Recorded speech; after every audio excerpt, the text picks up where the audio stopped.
Boa noite, turma da leitura compartilhada. Sejam bem-vindos. Então, tá batendo forte no coração aí sobre falarmos sobre o Apocalipse, né? Diante a tantos eventos que estão acontecendo no mundo, diante algumas reflexões que tenho feito, caiu em minhas mãos esse pequeno livreto, Considerações sobre o Apocalipse de João. Apocalipse são revelações feitas a profetas, médiuns da antiguidade. Apresentam diferentes aspectos e tanto podem referir-se a assuntos limitados como gerais, como também podem ter sentido extensivo, figurado, analógico ou místico. Há vários apocalipses, sendo mais citados os seguintes: o livro de Enoque, citado por Irineu, Tertuliano Clemente de Alexandria, Ambrósio, Orígenes, Eusébio e outros. Aspas, país da Igreja Católica Romana, inclusive Jerônimo, que codificou os evangelhos. O livro de Esdras, também conhecido como Apocalipse do ano 97. O Apocalipse de Baruque, o Apocalipse de Elias, o Apocalipse de Daniel, o Apocalipse de Moisés, a Gênese. O Apocalipse de João tem todos os sentidos acima citados, e segundo seu discípulo Policarpo, que o revelou a Irineu, foi escrito na ilha de Patmos, fronteira a Éfeso, no mar Egeu, Ásia Menor, pelo governo romano de Domiciano, local também onde, segundo a maioria dos autores, escreveu o evangelho que tem o seu nome. Morreu com 94 anos aproximadamente. Este Apocalipse tem caráter cósmico, porque relata acontecimentos que interessam a Terra e sua humanidade em conjunto. Tem condições especiais de destaque e de finalidade. Dá remate aos ensinamentos de Jesus, dos quais é um complemento ou distensão na parte em que o Divino Mestre, no seu sermão de despedida aos discípulos, às vésperas da crucificação, refere-se aos acontecimentos finais deste atual ciclo evolutivo, que com a sua vinda teve início e foi escrito em oportunidade adequada, psicológica, como se costuma dizer, após as terríveis perseguições religiosas sofridas pelos cristãos primitivos. João foi o apóstolo que mais tempo permaneceu encarnado em relação aos demais, pois para isso estava destinado, aspas, Evangelho de João 23, 22. Estava destinado e também porque era o mais jovem dentre eles, pois que nasceu quando Jesus tinha 10 anos e tinha 23 anos ao tempo da crucificação, a qual assistiu em companhia de Maria de Nazaré, Salomé e Maria de Magdala. Há várias interpretações desse Apocalipse, e com este resumidíssimo trabalho, não queremos acrescentar outra mais ao conjunto delas, mas simplesmente apresentar pontos de vista e versões baseadas, sobretudo, em opiniões autorizadas de instrutores espirituais. Divide-se este Apocalipse em 3 partes.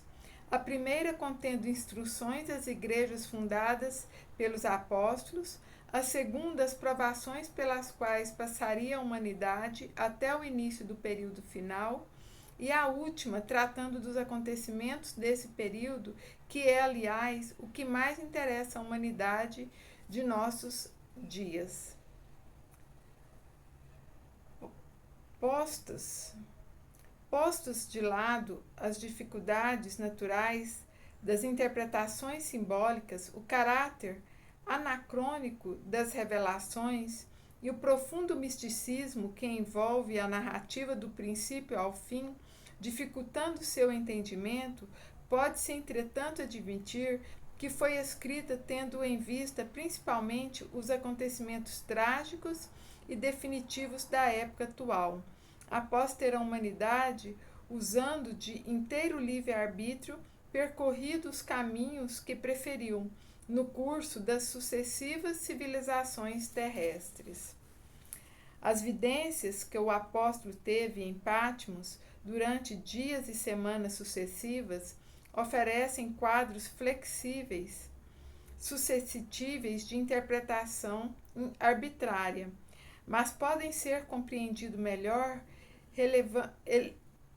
levando-se em conta que a exposição está repleta de remissividades e que há símbolos, imagens e alegorias apenas se repetem, aliás, frequentemente dando ao contexto geral um avultamento e distensão exagerados.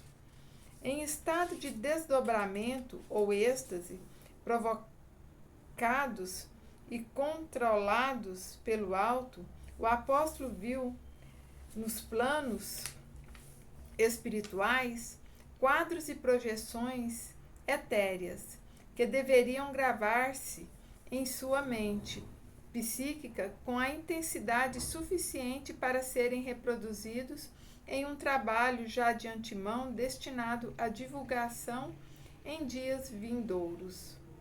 Esses quadros, fixados por João naturalmente, que se ressentiram das falhas da memória física e não lhe sendo possível transmitir em perfeita fidelidade tudo quanto viu, com a contemporaneidade de detalhes que a vidência nestes quadros amplos oferecem aos médios, fê-lo como podia, estabelecendo comparações com as coisas que já conhecia antes, próprias do mundo material, mas respeitando sempre e fielmente seu sentido oculto.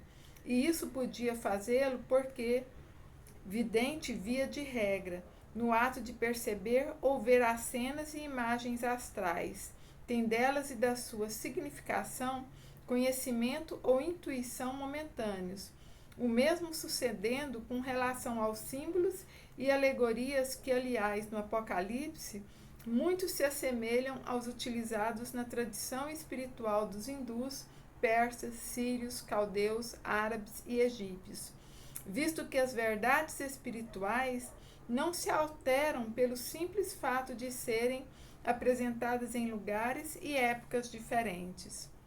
Pelo exame feito deste Apocalipse, pode-se constatar, como já dissemos atrás, que a matéria final tem preponderância e se refere direta e especialmente aos tempos atuais da transição cíclica iniciados em 1950. Por outro lado, a narrativa não tem datas certas, porque representa instantes, momentos e períodos cósmicos referentes à Terra, com os acontecimentos indicados unicamente pela sucessão deles, visto que nos mundos espirituais não existem espaço e tempo.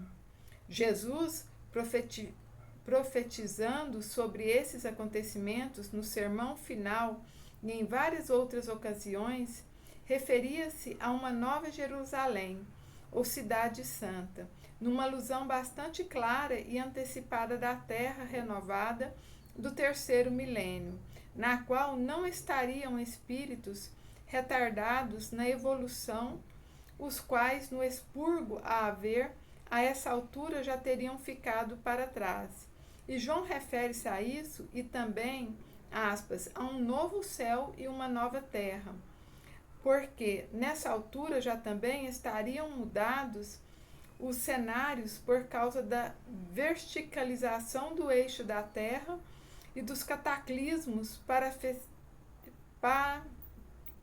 profetizados para ocorrerem em outros setores.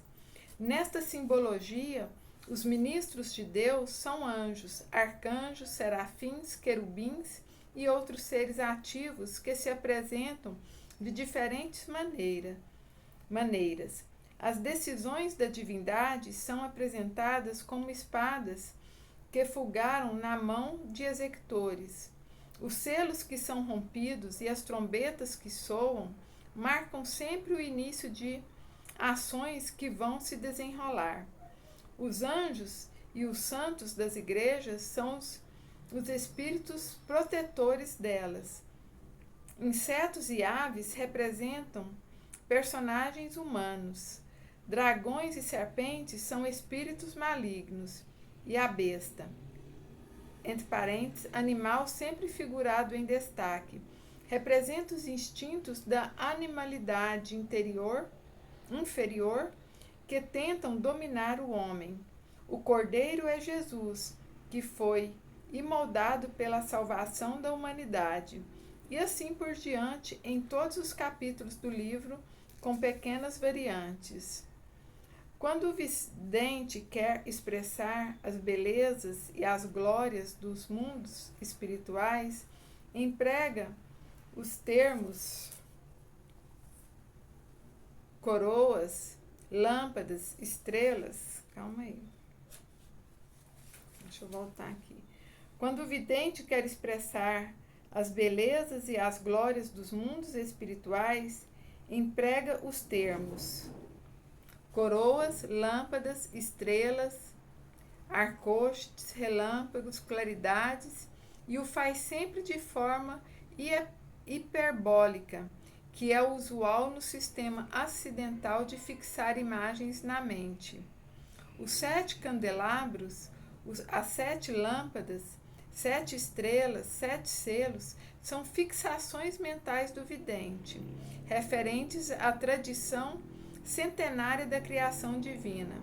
O número 12 lembra o respeito devido aos fatos familiares ou nacionais da nação israelita, saber, as 12 tribos, os 12 filhos de Jacó, os 12 meses do ano, os 12 apóstolos, os 12 signos do zodíaco e etc.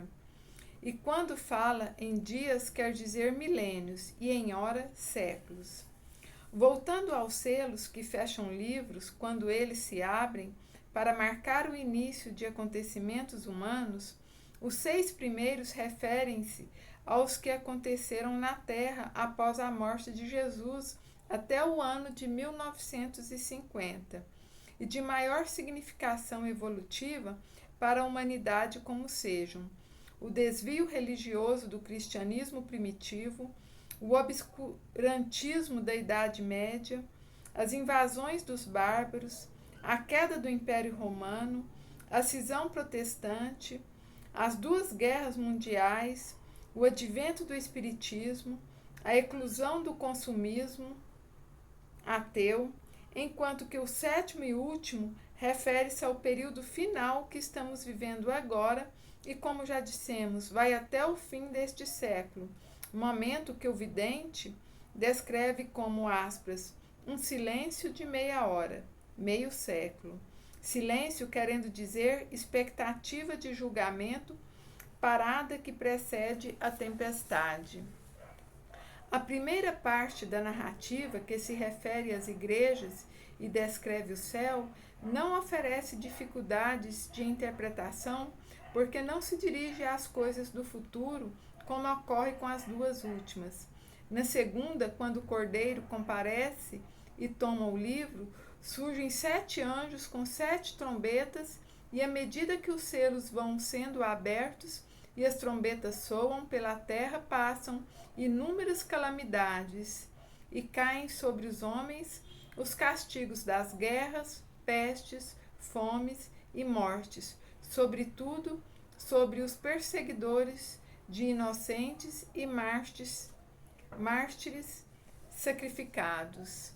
Assim, finaliza a primeira parte desse livreto. Gratidão, boa noite.